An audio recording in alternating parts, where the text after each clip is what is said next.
Bonjour, chers amis et membres du Life. It's always such a pleasure to see you all, and thank you for attending our event. And today I'm very honored to introduce you to my colleague and dear friend, Dr. Andra Smith, who is a full professor at the School of Psychology at the University of Ottawa. She received her PhD in neuroscience from the University of British Columbia. Her main focus for research is using functional magnetic resonance imaging, or fMRI as it's more commonly used, to understand executive dysfunction in many populations. She has studied cancer patients with chronic neuropathic pain, cannabis use in youth, multiple sclerosis, effects of oral contraceptives on the brain, concussion, cardiac arrest, and several others. But the highlight of her research has been studying the neurophysiological impact of mindfulness and providing empirical evidence that it works and also how it works. This has led to her passion of providing tools to manage stressors that we face in our everyday life, particularly to students. Welcome, Dr. Smith. We are so excited for your talk. Thank you. All right. So thank you for being here, and thank you to those. Just a little bit higher. Okay, yeah. Like this? Sure. Yep. All right. So thank you all for being here. In the community as well, we have people from the community, not just students and professors from the university. So welcome to everybody. And so just a show of hands. So I can't see you online, just so that you know that. But the people in the room, just a show of hands if you're a little bit stressed. And for the record, for the people online, every single person put their hand up. Would you say that sometimes you go to bed at night and you can't go to sleep because your thoughts are racing? Right. And ever feel like maybe you could be doing more, that you're just not doing it? Okay.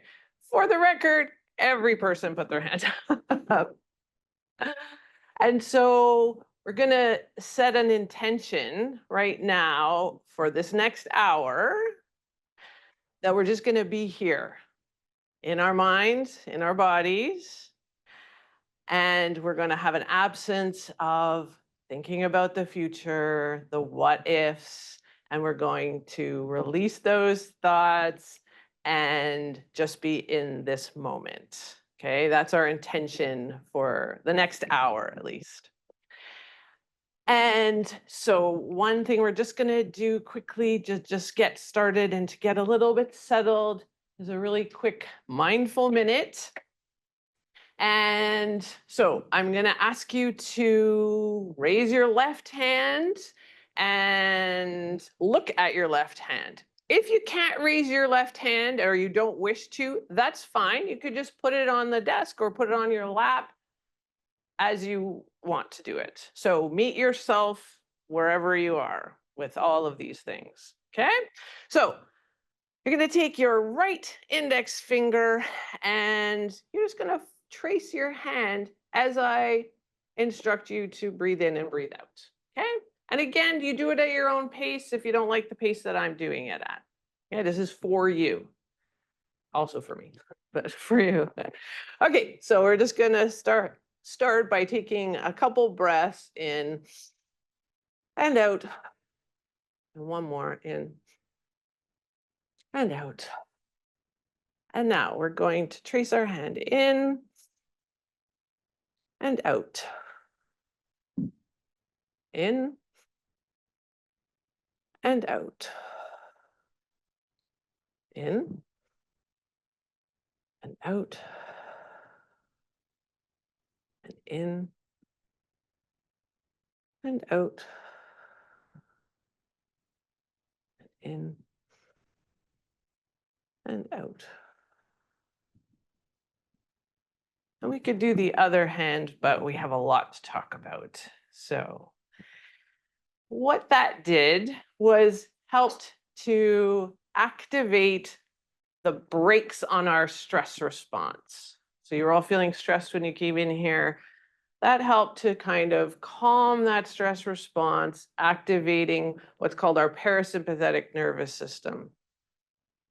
And so for those of you in the community who aren't neuroscientists, and for anybody in the room that's not a neuroscientist, I'm going to walk us through a little bit of Neuro 101 just to make sure that we're all on the same page. So many of you already know this, but some of the people from the community might need a little refresher. So we are talking about this beautiful brain that we have. And our brain is extremely complicated. There are over 80 billion neurons, the sort of building blocks of our brain, way more than the number of people on the planet. So that's a lot. There's like 8 billion people on the planet, and we have more than 80 billion neurons in our brain. And that's not where the complexity ends. Each of those neurons can communicate with 1,000 to 10,000 other neurons. And that's a lot of communication. And also, our brains work through electrical and chemical communication. So there's enough electricity in your brain right now to turn on a light bulb. And there's probably over 100 different chemicals working their magic in your brain right now as well. And so it sounds like that's a lot going on in there, but amazingly, it's extremely well organized and well organized to then contribute to all of our behavior. So our brain controls all of our behavior, our emotions, our thoughts, our memories. And it does so in a very organized way. So being able to smell the smell of a nice cup of coffee, or to feel happy when you see a friend from a long time ago, or you just are tapping your toes to a song. These are all things that our brain controls. And and by understanding how our behavior comes about, we're much more able to then either change it if we don't like it or accept it. And that goes for what other people do too. So if we can understand our brains, we can understand why some people do the things that they do, that sometimes we might not not like. So knowledge is power. The more we know, the more we're able to accept or change things. And so the brain is organized to allow us to process a whole whack of things that are coming into our brains and our bodies throughout the day. A lot of it is subconscious. We could not process consciously all of the stimuli that meet us in a day. And so there are certain parts of our brain that deal with those subconscious things, like swallowing. We don't really think about swallowing, right? Or breathing even. Although if you're mindful, you probably do think about breathing. But and so we have this part of our brain at the back. It's called our brain stem. Sometimes it's referred to as a reptilian brain because frogs have them. And that helps us with these subconscious processes. And then on top of that, we have a more mammalian brain that helps us to feel reward, make sure that our essential needs are met, we're eating, we're drinking, and also to keep us safe. So you might have heard of the fight or flight response. That's where it's coming from, is that sort of middle brain, our limbic system. And then on top of that, we have this amazing cortex, and in particular, the prefrontal cortex. And the prefrontal cortex is kind of like the orchestra conductor, the leader of the orchestra, or the CEO of a company. And so helping to make decisions, helping to organize our behavior, if we've set a goal, being able to help us not get distracted by all of the stimuli around us, and being able to achieve those goals. So the prefrontal cortex is really important for success in academics, in our profession, even in relationships, just being able to feel connected. This is a really important part of our brain, and we want to keep that part of our brain healthy. What's interesting about that part of our brain is that it's the latest to develop. And so that middle brain and that reptilian brain, they're ready right out of the gate to feel reward, to feel fear. But the prefrontal cortex takes about 20 years before it's fully developed. And so we want to make sure that we keep it healthy, because even though it's the latest to develop, it's also the first to experience aging. All right. And so we want to make sure that it's as healthy as possible. And so things that can impact both the development of it and the health of it later on are things like nutrition. So you want to have good nutrition, you want to be exercising, you want to have good sleep hygiene. These are the things that we're all told that we should be doing, right, to stay healthy. And a lot of it is going to be impacting that prefrontal cortex. One of the biggest disruptors of the prefrontal cortex is stress. So you all said you're stressed. And what happens when we're feeling stressed is that prefrontal cortex isn't working as well as it could be. And we're kind of letting those more ancient parts of our brain, more automatic parts of our brain, take over. So I'm pretty sure you don't want those parts of your brain to be making decisions for you on, say, what you're doing on an assignment or what you're presenting in a class. And so we want to make sure that the flow of information is being directed by the prefrontal cortex, and we have conscious cognitive control over our decisions, over our behavior, over our emotions, etc. Now you might say, well, yeah, but life is stressful, and so what do we do about that? And yes, that's never going to change. We're always going to have stressors in our lives. But wouldn't it be nice if we had some tools to deal with it? And lo and behold, we do. And so mindfulness is kind of my go-to for sure. And I think that there's some misconceptions about mindfulness. So we're just going to spend a little bit of time on what it actually is, and also what it isn't. Okay. So you might have heard mindfulness is kind of a buzzword, might seem like a bit of a fad. It seems to be everywhere. The employees at Google use it in their lunch breaks. First responders are using mindfulness. Schools, prisons, all kinds of different populations are using mindfulness to help mostly with stress reduction. What it is, mindfulness is intentionally paying attention to the now, paying attention to what you're doing right now. You're sitting here paying attention to what's on the screen, to what I'm saying, hopefully not with a critical mind, as is the last part of that sentence. But you want to be paying attention to what you're doing, not thinking about what you're having for dinner or the fight that you just got into with your partner. And why is that? Because there's a lot going on in this moment that I love the Emmett Ray quote that is here: life is a dance, mindfulness is witnessing that dance. And so we're missing out on an awful lot if we spend our time reliving, so thinking about the past, or pre-living, thinking about the future.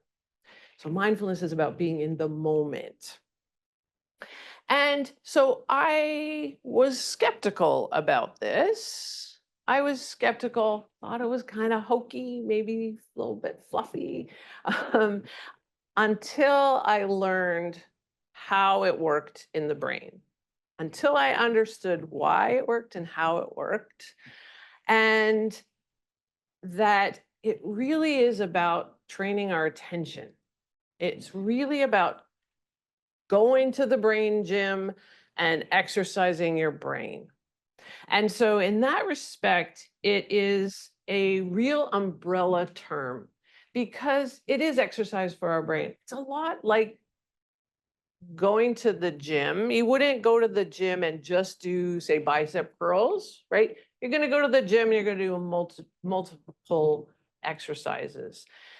It's the same with mindfulness. There's lots of different practices that you can do. And so it's not just about sitting and meditating every day. That's one way of becoming more mindful, for sure. But there's lots of other ways. And you might be surprised at some of the activities that you do that would actually be considered mindful, but maybe you've not thought about it like that. Going for a walk and just paying attention to your senses, just paying attention to the colors of the leaves. It's a really easy to go for a mindful walk these days because the trees are so beautiful. But paying attention to those leaves, not just walking for the sake of walking, for the sake of getting somewhere, sorry. You want to walk for just the sake of walking and noticing. A lot of it is about where your attention goes, the rest of your brain goes. So if you're paying attention to the beauty, it's probably going to be a better place than if you're always attending to what happened in the past or what's going to happen in the future. So an umbrella term, lots of different practices. And that is also, if you don't like to do, say you don't like to do this, that's fine. Don't do it, do something else. There's lots and lots of practices. And so you'll notice that I didn't ask you to close your eyes when you did this. So sometimes people think mindfulness is just about closing your eyes and being with your thoughts. And that's terrifying for some people. And that's absolutely a reality. And so I would never ask somebody to close their eyes without sort of clarifying that and saying you don't have to. Also, you might not want to pay attention to your breath. So a lot of mindfulness kind of starts with recognizing that you can use your breath as an anchor. Goes with you wherever you are. It's free, easily accessible if you think about it. And it can be a very grounding experience to be in touch with that breath. I use my breath all the time when I start to feel anxious. I get in touch with that breath. You might not have noticed, but the exhales, when we were doing the hand exercise, the exhales were actually longer than the inhales. And that activates those brakes on the stress response quicker, engaging that parasympathetic nervous system. Also engaging our vagus nerve. Vagus nerve is your friend, the best nerve. It's the longest nerve in our body. It goes from our brain stem, innervates our larynx, our pharynx, our face, also our lungs, our heart, our gut. And so by having that exhale be longer, you're activating that vagus nerve. And the more you do it, the more vagal tone you can get. And so then the easier it's going to be and the quicker it's going to be to relax from that stress response or put the brakes on that stress response. So The other thing I didn't ask you to do was clear your thoughts or your emotions. It's not what mindfulness is about. It's actually about being with those thoughts and being with those emotions and actually recognizing that they're telling you something and you can learn from them. It's not about getting rid of them. Sometimes it's a really nice side effect of mindfulness, but it's not the goal. And it's also not a cure-all. And you still need to have good nutrition. You still need to exercise your body. You still need to sleep well. You still need to have connection and try not to be isolated. All of these things are really important as well, in addition to having a mindful practice. And so it's not easy though, because they are called mindful practices. And so you do have to repeat them over and over again to be able to really train those attention networks to pay attention to the now.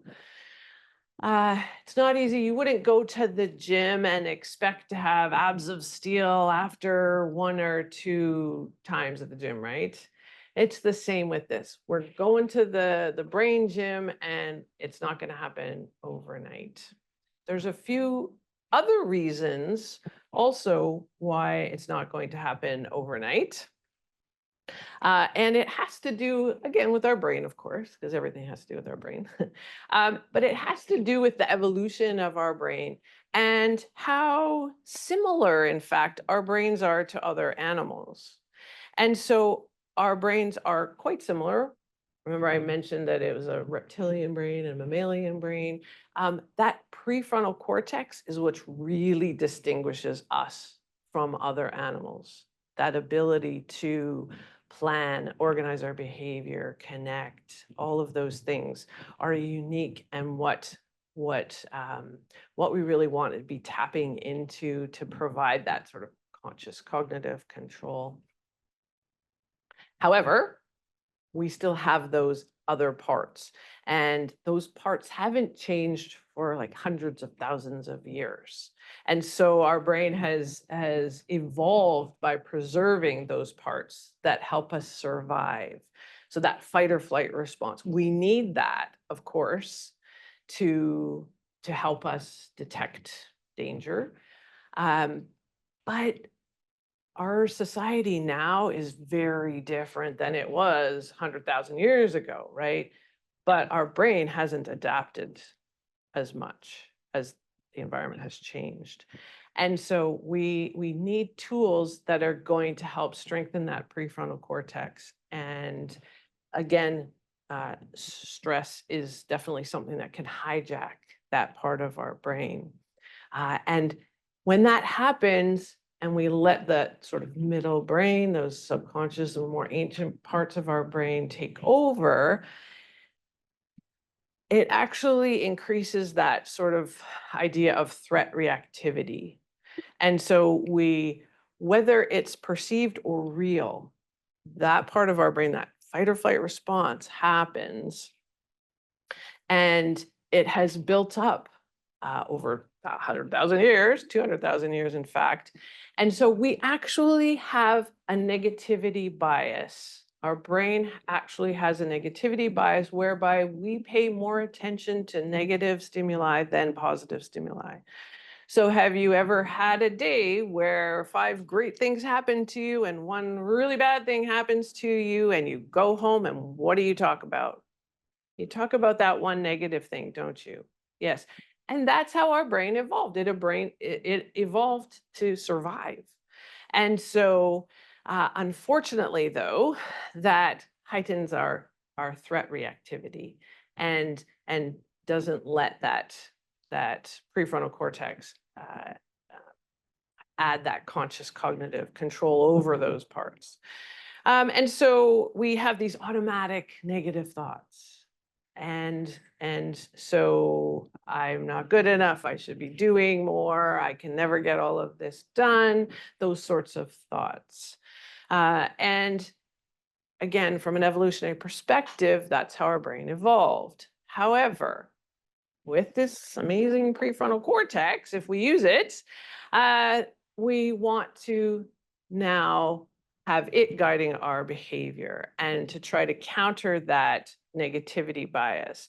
And so the negative screams at you, but the positive only whispers, we want to flip that around. And I don't mean just positive thinking. That's not what I'm talking about. I'm talking about noticing the good stuff. And it doesn't even have to be big stuff. It could be little stuff just like, I can feel the sun coming in here and it's nice and warm. And so I'm just gonna kind of take that in just for 30 seconds, let it kind of marinate, savor it a little bit.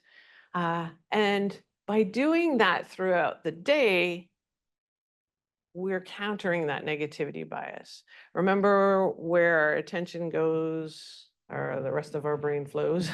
And so we want to be able to train that prefrontal cortex, train those attention networks to see that there are these good things. Because there's a lot of crap out there. There's a lot of bad stuff out there.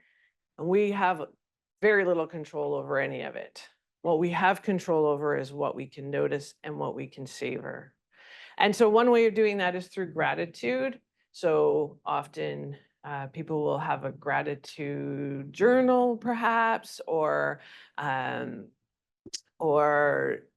just before you go to bed tonight, I'm challenging you. When your mind is racing and you're thinking about all the things you have to do tomorrow, lying in bed thinking about it isn't going to get it done. So if there's nothing you can do about it while you're lying in bed, then how about thinking about 3 good things that happened to you today? Okay, so that's my challenge for you.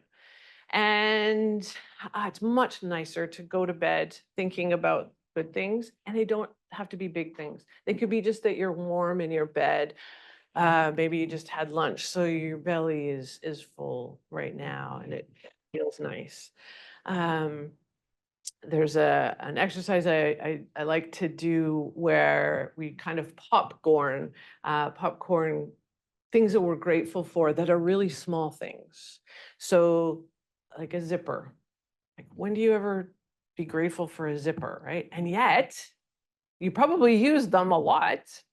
And so just recognizing that there's all these little things that we just don't think about, that if you spend more time thinking about them or just feeling grateful for them, they can really add up to training that positivity bias. And so this idea of the key to knowing joy is being easily pleased. I really like that. And the other quote that's up here, I also like. You guys can't see it though. Oh, I've been standing in front of this the whole time. You haven't been able to see. Sorry. Should have said something. Projected on you, Andra. Oh, you've been reading it off of me? Oh, dear. So this next quote, I think really speaks to students in particular, that, and I have to read it, so I am going to stand in front of you. So students so often in their undergrad are thinking about how to get into the master's program. And so they're always thinking, what can I do? What more can I do? And so this quote is perfect for you.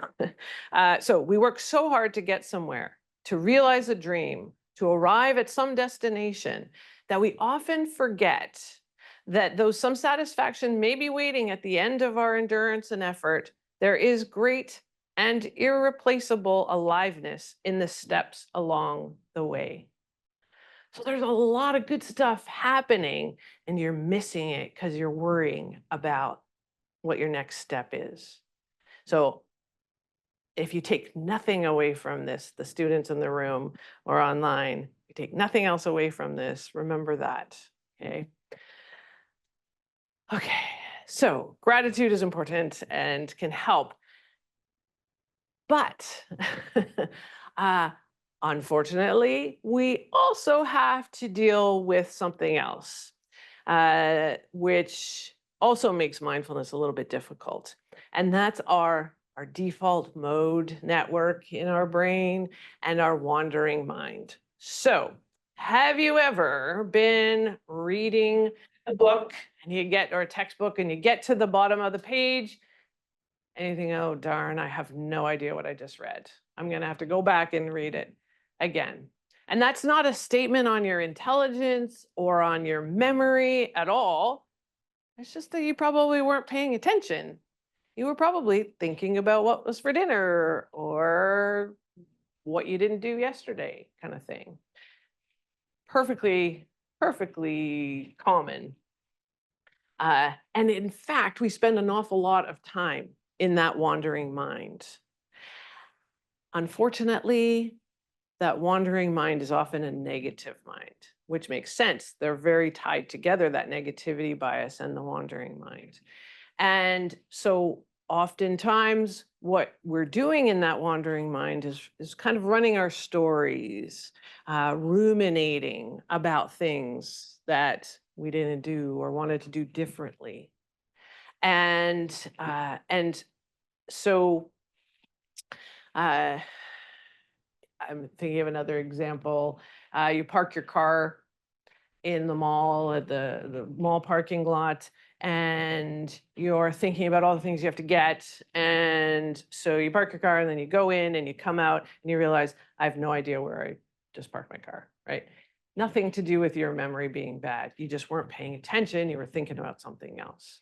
And so that wandering mind, there is a purpose for that wandering mind. So intentionally mind wandering is a very different thing. And that's more like daydreaming. And we need to do that. That's where a lot of creative thoughts come from.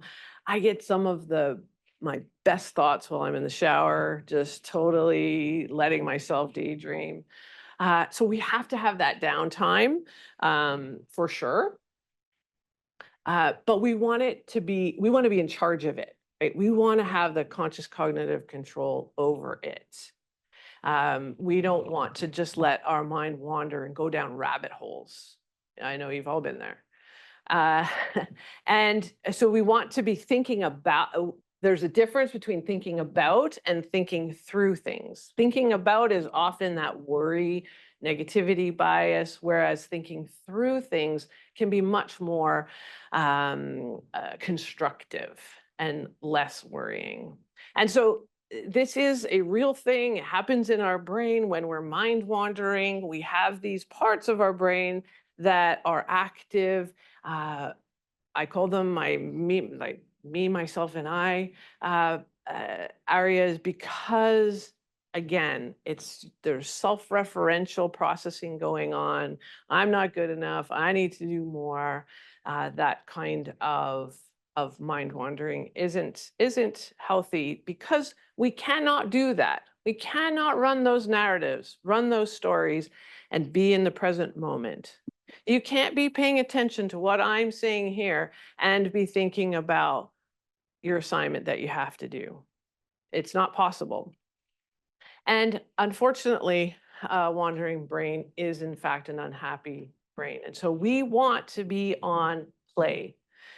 And if we're on play, instead of rewind or fast forward, if we're on play, we're going to remember that conversation that we had. We're going to remember that lecture that we were in.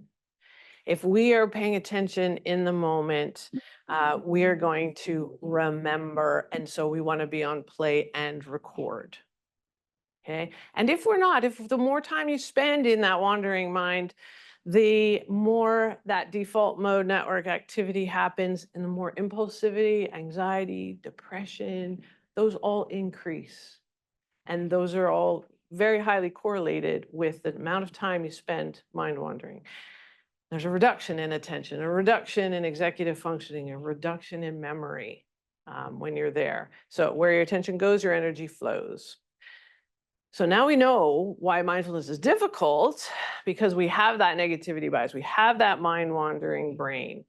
But we also know that it is there from an evolutionary perspective, and that's how our brain works, but we can counter it. And one thing that we're going to need is some self-compassion because we know that these things exist. So I hope beautiful things happen to you. And when they do, I hope you can believe that you are worthy of every single one of them.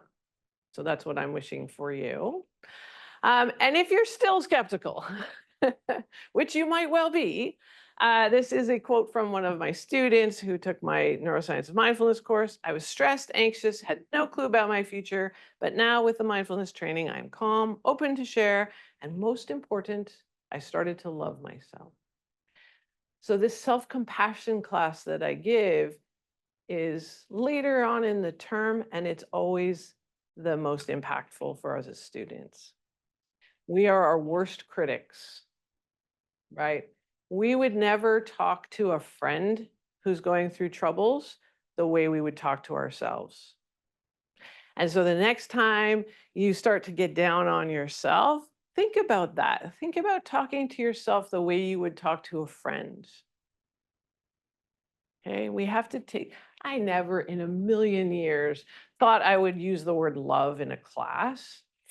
I'm a neuroscientist. We don't talk about love. We don't talk about self-compassion. But now I do all the time, even in my not neuroscience and mindfulness classes, because it's so important. It's so important that we understand that, that we're all enough. Okay, we'll leave it at that. Okay, so what does our brain do? What does mindfulness do to the brain? By training those attention networks, we are helping to defeat that negativity bias and stay on track, getting out of that default mode network. And then we've talked a little bit about stress. Chronic stress is definitely a risk factor for cognitive decline and neurodegenerative diseases. And so mindfulness, I've mentioned the parasympathetic nervous system helping to calm us. And so being aware of that stress response is really important. And so recognizing when you start to sweat, your heart rate goes up, having that physical awareness of what's happening is really important. And that's something that mindfulness, you can do a body scan, trying to get yourself sort of aware of what happens to you personally during that stress response. So being aware of that stress response, and over time being able to say, oh, here it's coming. And guess what? I can stop. I can take a breath. And I can let that exhale be longer than the inhale, which is going to activate my vagus nerve and my parasympathetic nervous system. And I can then respond in a situation instead of react. I can respond using my prefrontal cortex without using those ancient parts of my brain, that more reactive threat response. And so if you have a challenge, if you have something that you feel is a stressor, and if you just kind of change your perspective on it and you think of it more like a challenge instead of a threat, challenge, you're going to engage your prefrontal cortex. It's going to be potentially motivating. Whereas if you see it as a threat, that's going to turn off that prefrontal cortex. We need that to succeed. And so if we can do that, we are going to, in fact, be able to be in the moment and learn from it, remember it, be able to focus on it. So this is just a really quick exercise that I do often when you start to feel that stress response happen, your heart rate's starting to go up, you're starting to sweat, and just stopping, taking a breath and noticing 5 things you can see. You don't have to process it really, just 5 things you can see, 4 things you can hear, 3 things that you can touch, 2 things you can smell, and 1 thing you can taste. By the time you've done that, it's about 90 seconds, it's about a minute to 90 seconds to do that.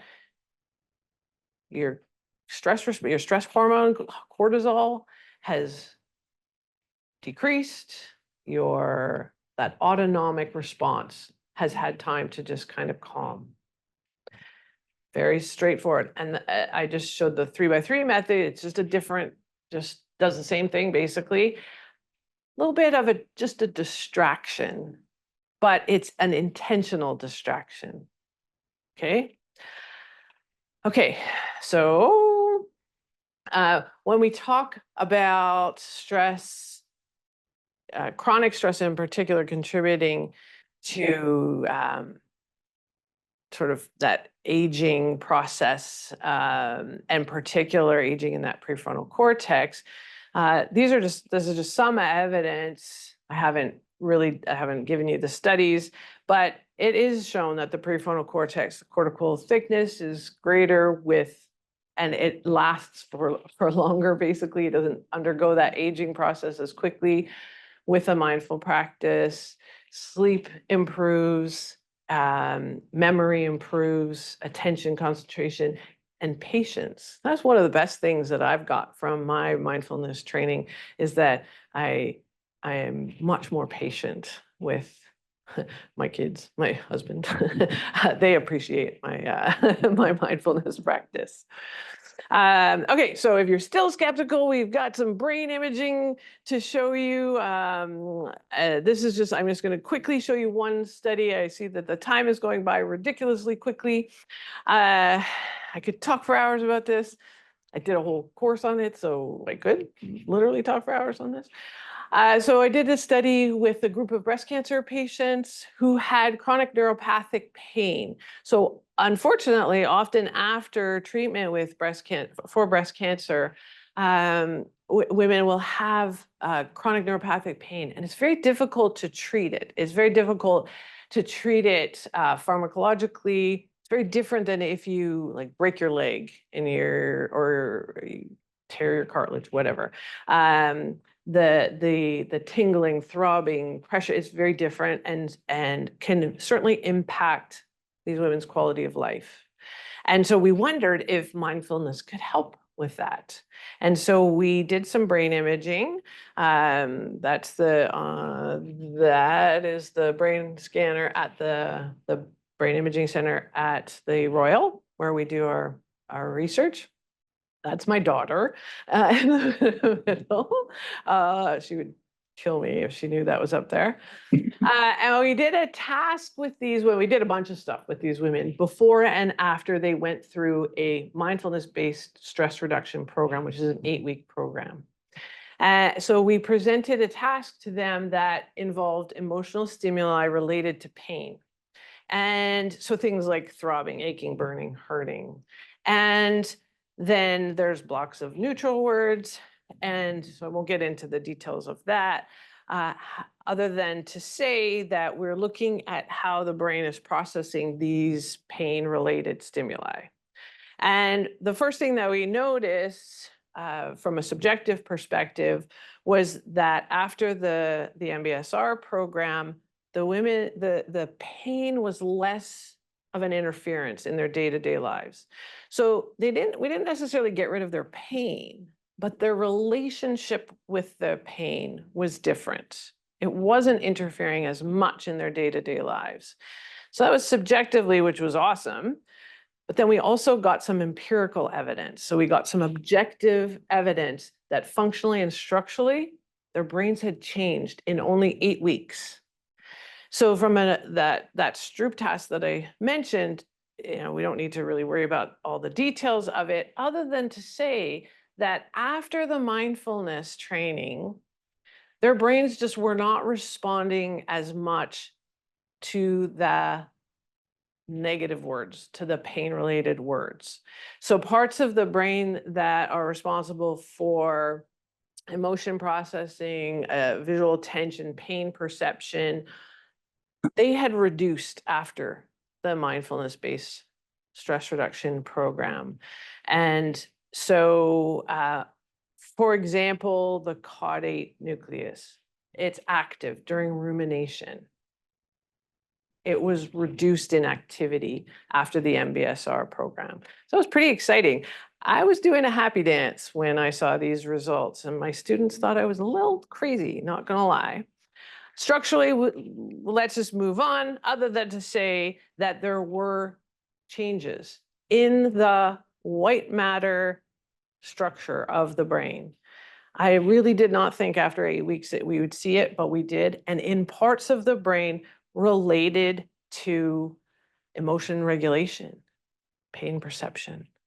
So we were seeing empirical evidence. We were seeing that the brain changed after this mindfulness intervention. And so I love this quote as well. Between stimulus and response, there is a space. In that space is our power to choose our response. In our response lies our growth and our freedom. So during that space for these women, what they were doing with the pain was significant, right? And so we were trying to help them to not react, but to respond.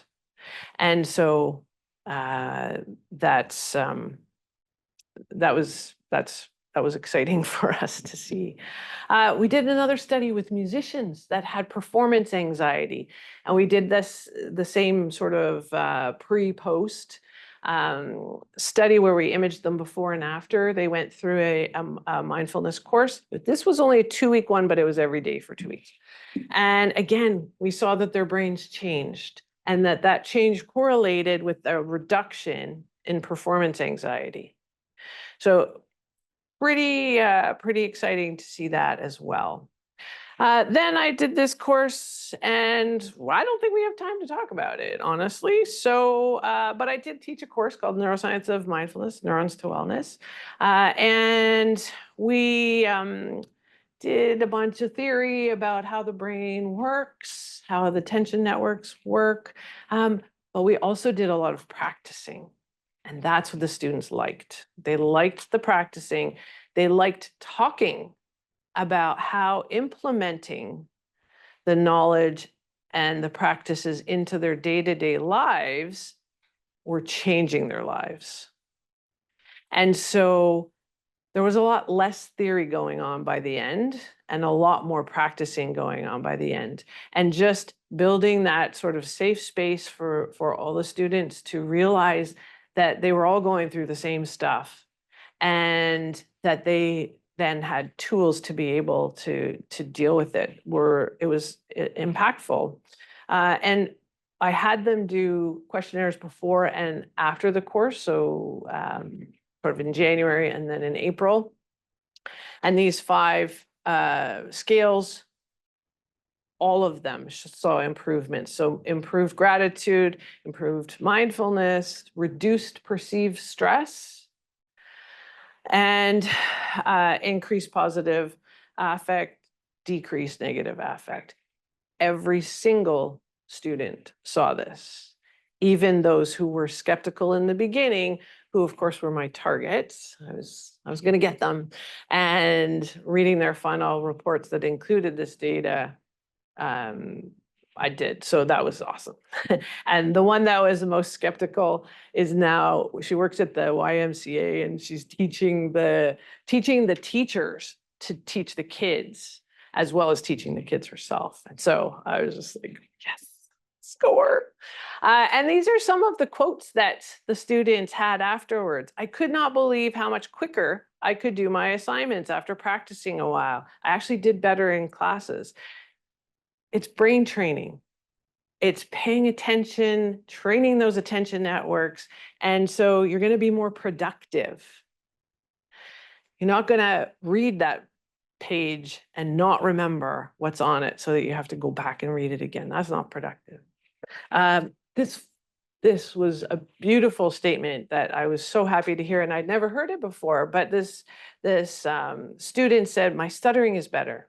I breathe before speaking to calm my middle brain and speak from my prefrontal cortex." But prof doesn't want to hear that, right? Yeah, so rewarding. And my life was changed by understanding that 1, I am enough. 2, I can interrupt those negativity cycles with kindness. And 3, stress doesn't have to be in charge of me. I can control it. So, of course, it was such a great experience for me I think even more for me than the students, honestly. So I took part of my sabbatical to write a book about it.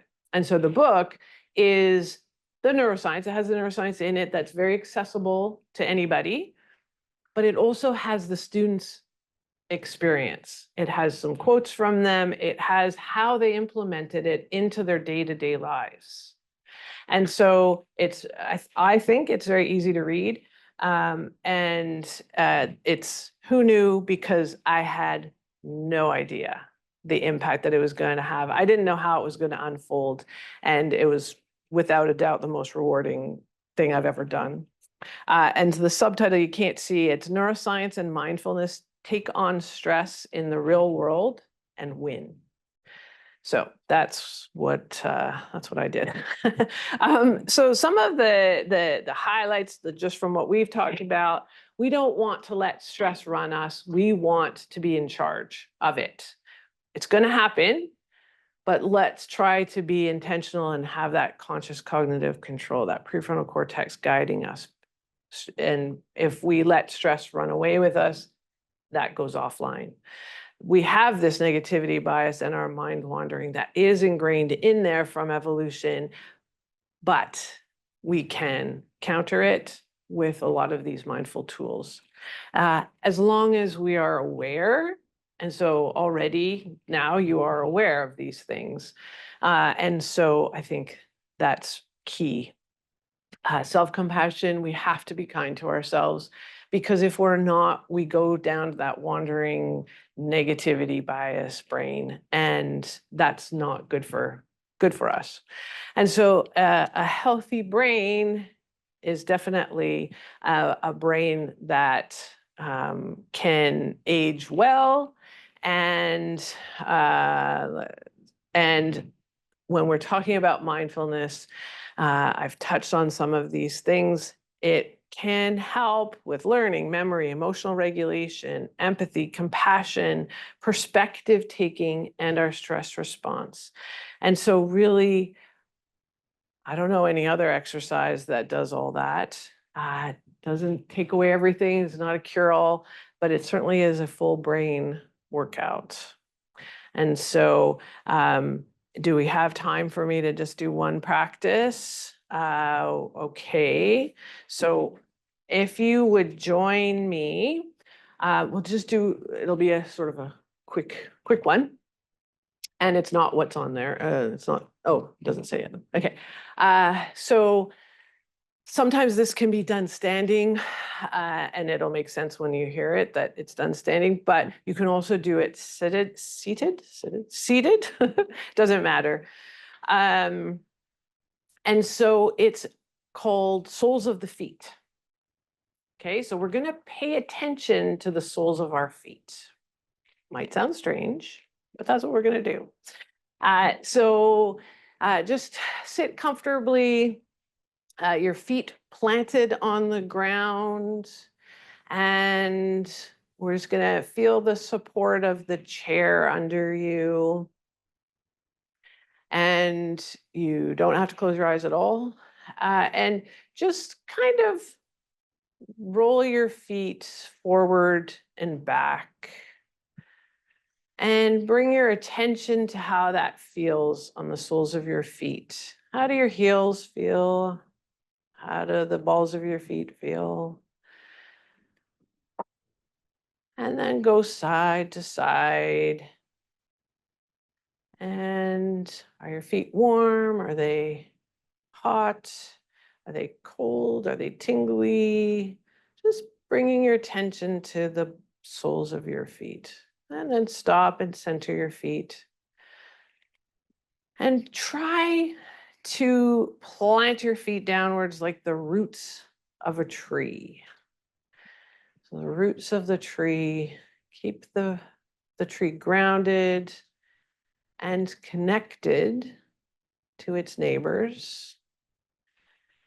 And then tighten your legs, tighten your calves and your quads like the trunk of a tree, strong and sturdy and steady. And then release that. So we're just feeling rooted into the ground, strong and stable.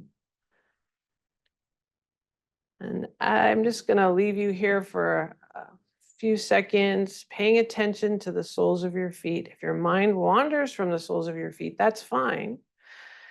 Notice that and bring it back. That is mindful exercise, that bringing your attention back to the soles of your feet.